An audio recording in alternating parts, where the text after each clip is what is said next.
di samping mengajak orang lain untuk memeluk agama Islam, tentu saja dengan cara-cara yang dibolehkan ya, cara-cara yang halus. Nah, kemudian juga mengajak orang lain untuk melaksanakan ajaran Islam. Yang melaksanakan ajaran Islam berarti orang Islam sendiri, kan banyak orang Islam KTP-nya doang, ya kan?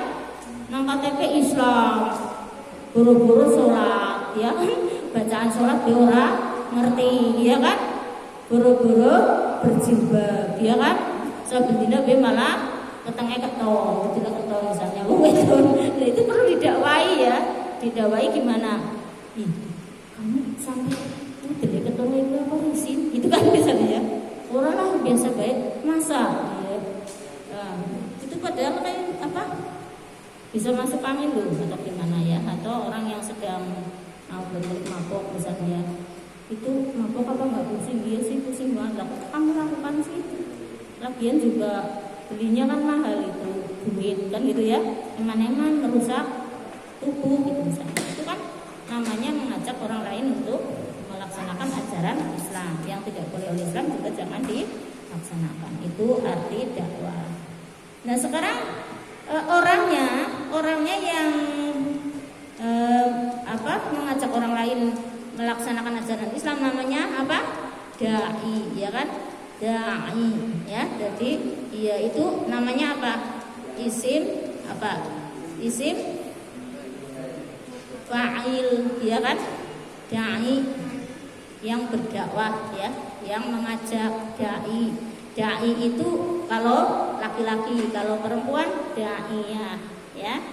Cuma kalau bahasa Indonesia mensingkat lah ngapan terus dai dan daiyah, wis dai bae kabeh gitu ya. Maksudnya ya wong itu ya daiyah ya kan? Dai perempuan. Kayak ustaz kan laki-laki ya kan? Tapi kalau perempuan ustazah. Apa itu? Karena tipe baca ada hanya, kalau dalam bahasa Arab itu namanya apa? Apa? Hanya itu dari tulisan apa? Kalau dalam nahwu ustazah dari ustaz, dai jadi daiyah, namanya apa? Hah? Kalau iya-nya namanya ya nisbah ya, nisbat perempuan ya kan? Haknya dari tak marbutoh, jadi tak yang menunjukkan perempuan gitu ya dalam ilmu nahwu ya kan. Maka di situ dai sama daiyah sama aja, cuma yang perempuan sama laki-laki. Jadi orang yang mengajak orang lain untuk melaksanakan ajaran Islam atau untuk memeluk agama Islam namanya dai dan daiyah. Bedanya apa sama mubaligh? Kalau mubaligh itu menyampaikan dari kata balagho ya kan, balagho yublahu terus balaghotan ya. Nah itu apa? Itu artinya adalah menyampaikan. Nah kok beda? Yang mubaligh sebenarnya sama, cuma dari segi bahasanya jadi diartikan beda. Mubaligh kan menyampaikan. Nah karena hanya menyampaikan di situ, maka kemudian mubaligh sering dimaknai hanya menyampaikan saja. Kalau dalam bahasa orang Jawanya jarkoni, ngerti? Gelem ngajar orang gelem lakoni. Makanya kalau ada orang ya tukang ngajar, sholat tahajud dirinya sendiri nggak tahajud nggak apa-apa, itu namanya mubaligh, hanya menyampaikan dok ya. Disebut saja mubaligh ya. Tapi kalau ayo sholat tahajud dirinya sendiri sudah tahajud duluan namanya daiyah. Kalau dosen saya dulu memberikan pemahaman itu atau guru saya di Aliyah ngomongin gini, angger dai karo daiyah gue ibaratnya supir. Supir kan ayo ke Purwokerto, supirnya kan melu ya, nyupiri melu tekan Purwokerto, ya mbok, utawa kenet boleh ya. Tapi angger mubaligh ke calo sing cuma ngajak-ngajak tok ya. Purwokerto, ayo yang Purwokerto masuk gitu ya. Jakarta ini Sinar Jaya, Purwokerto itu tuh keluarga, wis pada mlebu, wis bisa pada mangkat kabeh dheweke seneng terminal. Kan gitu. Itu namanya mubaligh. Ibaratnya tapi enggak boleh juga ngomong kayak gitu, nanti malah tersinggung mubalighnya. Itu hanya semisalnya saja ya. Kalau Jawa ngaran ini jargoni. Makanya saya memakai bahasa dai, pelatihan dai. Ya, sebenarnya ada dai ya, tapi wis tak anggap pada biasanya kalau nisbat perempuan itu kalau sudah ada laki-lakinya sudah dimasukkan ya kan. Kayak ar-rijalu qawwamuna 'alan nisa itu ya laki-laki kan gitu ya. Tapi ketika bilang mukminin ya, itu biasanya mukminatnya sebenarnya sudah masuk ya, hadirin gitu ya.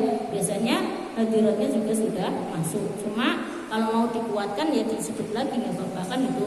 Nah, itu dai jadi orang yang mengajak orang lain untuk memeluk agama Islam atau melaksanakan ajaran Islam atau juru dakwah ya, bisa diarani juru dakwah. Terus kemudian yang selanjutnya adalah mad'u. Mad'u itu apa? Mad'u adalah orang yang diajak ya. Sampai ngajak orang ke pengajian, yang diajak itu namanya mad'u ya. Sampean mengajar anak TPQ berarti sampean dai, sampean dai-nya. Lah anak TPQ ini jenengane mad'u.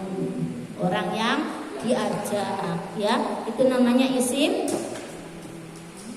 tekan di situ maf'ul ya kan, objek kan, cara bahasa Indonesia ini objek ya, orang yang diajak mad'u ya. Terus kemudian di sini ada yang selanjutnya adalah materi dakwah. Materi dakwah itu apa ya? Yaitu yang disampaikan untuk berdakwah. Tausiah ya, isinya apa? Yaitu namanya materi dakwah. Jadi dakwah itu memiliki 6 unsur. 1 tadi ya, dai yang menyampaikan. 2 mad'u yang diajak atau yang disampaikan itu ya, atau yang mengajak dai ya kan, yang diajak mad'u. Terus yang ketiga materi dakwah, harus ada materinya. Apa yang disampaikan untuk berdakwah ya kan, ketika tausiah menyampaikan apa, itu namanya materi dakwah ya kan, yang disampaikan atau ajakannya berupa apa. Misalnya kalau sampai mengajak bukan tausiah ya, ayo sholat, yaitu berarti materinya diajak sholat kan gitu ya. Yang keempat adalah metode dakwah. Metode dakwah itu apa? Cara berdakwah. Cara berdakwah itu macam-macam. Ada dengan cara ceramah ya kan, kayak orang-orang ustadz di panggung itu ya, Anwar Jahid gitu ya. Terus Ustadz Somait itu namanya tausiah atau namanya metode ceramah atau bahasa Inggrisnya telling methods ya, atau disebut juga metode ceramah ya, menyampaikan dengan cara memberikan ceramah ya. Terus kemudian yang selanjutnya ada metode diskusi ya. Jadi dakwah itu tidak hanya ceramah di panggung, diskusi, sampai mengadakan diskusi ya. Diskusinya tentang ajaran Islam itu namanya juga sudah metode dakwah ya. Terus metode apa lagi? Metode diayah. Diayah itu adalah diayah ya. Itu adalah metode propaganda. Propaganda itu apa?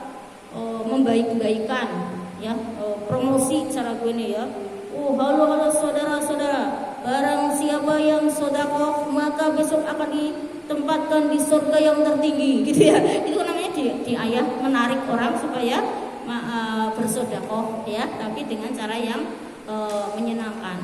Atau bukan begitu, diayah itu ada gini misalnya sampean ya, yang lagu enak Islami apa? Jilbab putih lambang kesucian, reng kayak gitu ya. Itu sudah berdakwah dengan metode diayah, metode menarik ya kan, dengan cara metode propaganda dengan melalui musik gitu ya. Jadi macam-macam ya metode dakwah. Terus ada juga metode dengan menggunakan infiltration method namanya, atau sisipan, menyisipkan ajaran Islam dalam kegiatan lain. Contoh, sampean lagi kerja bakti nang RT-an ya kan, tapi sampean nang kono diniati, aku niat dakwah lah, mari wong men pada kelingan Gusti Allah. Monggo kita mulai kerja bakti kita dengan bismillah bersama-sama. Ayo. Bismillahirrahmanirrahim. Allahu Akbar. Maju gitu misalnya. Itu sudah berdakwah dengan cara apa tadi? Infiltrasi. Infiltrasi itu menyisipkan ajaran Islam terhadap kegiatan lain. Nah, kalau guru, sampean guru matematika, kan kudune menyampaikan matematika dok ya, tapi di sela-sela ngajar sampean ngomong tentang ajaran Islam diniyati dakwah, itu namanya metode infiltrasi juga, metode sisipan ya. Terus kemudian juga misalnya film ya. Sampean sutradara bikin film, nah filmnya di situ ada actionnya itu berjilbab, action lagi sholat, itu diniyati dakwah, itu namanya metode dakwah dengan itu tadi infiltration methods, memasukkan ajaran Islam pada kegiatan lain yaitu berupa film ya. Jadi di situ juga termasuk propaganda juga dengan cara yang menarik tadi. Nah itu dakwah ternyata tidak sempit yang dipahami oleh masyarakat ya, maksudnya dakwah itu tausiah ceramah gitu ya, enggak, macam-macam. Bahkan kalau zaman now ya itu bisa di infiltrationnya di marketplace juga ya. Marketplace-nya saya sering lihat ya di Facebook ada tulisan Bismillah, moga-moga cepet payu, rezekine berkah, sing tuku juga rezekine kathah. Itu ditulisin Allah. Itu jenenge dakwah melalui infiltration methods ya, dengan marketplace di Facebook atau di medsos gitu ya. Nah udah. Terus kemudian ada metode tanya jawab, bukan diskusi tapi tanya jawab ya, misalnya kayak gini, terus siapa yang mau bertanya terus dijawab gitu ya. Terus ada juga metode tanya jawab yang tulisan ya, yaitu